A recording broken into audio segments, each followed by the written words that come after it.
যে আজকে Valentine's day, ভালোবাসা দিবস আছে না নাই?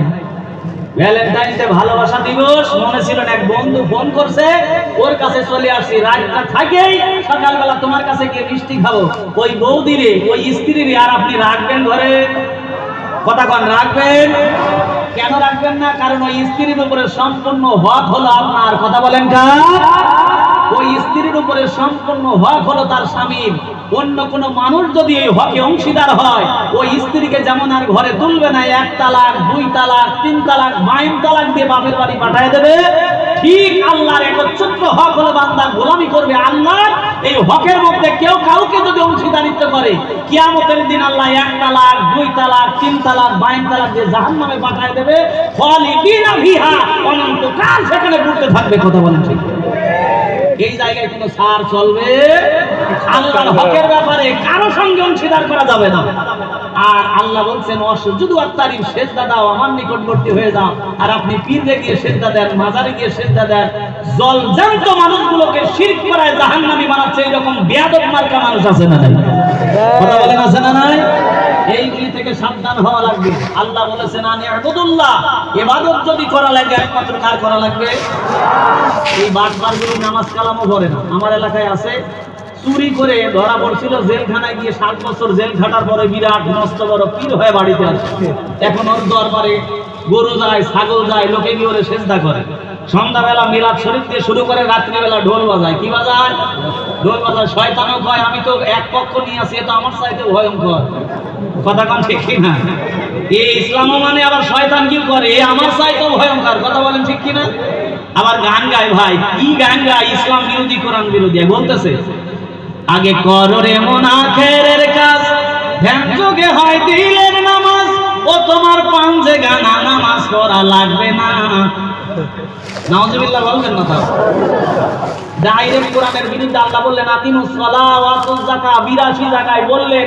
আরো বলতেছে তোমার 5 ওয়াক্ত নামাজ পড়া লাগবে না, আমারে সিজদা করো, দরবারে খাসি আর মুরগি নিয়ে আসো, এইরকম করে তুমি জান্নাত পাবে। তুই মরে দেখ, ফেরেশতারা বাটাম রেডি করে রাখছে তোর কি সাইজ করে। কথা বল ঠিক কি?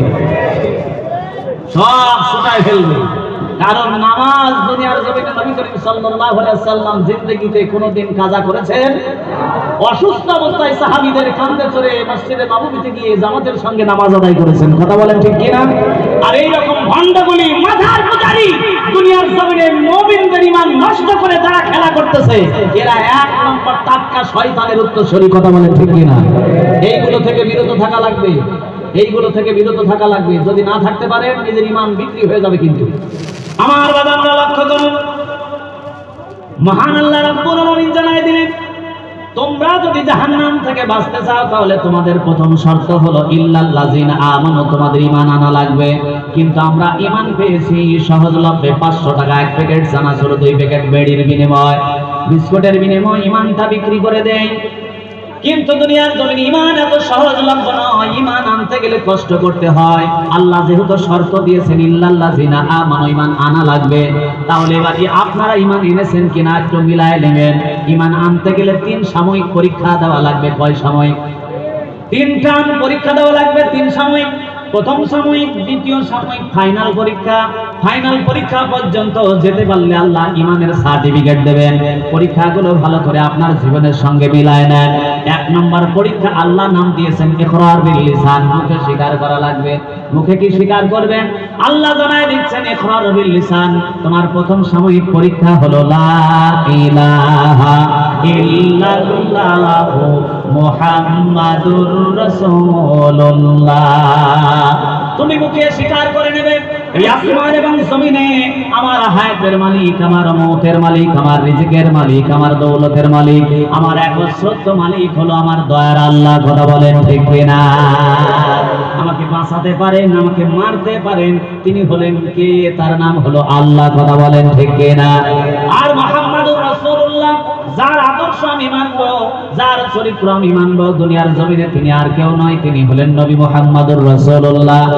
আপনি দুনিয়ার জমিনে অমুক নেতার চরিত্র মানেন, অমুক নেতার আদর্শ মানেন, এই আদর্শ যদি মেনে কবরে যান, কবরে গেলে কিন্তু কবরে গেলে আপনার এই আদর্শ চরিত্র মানার কারণে কবরের মধ্যে বিপদ আপনার আসবে।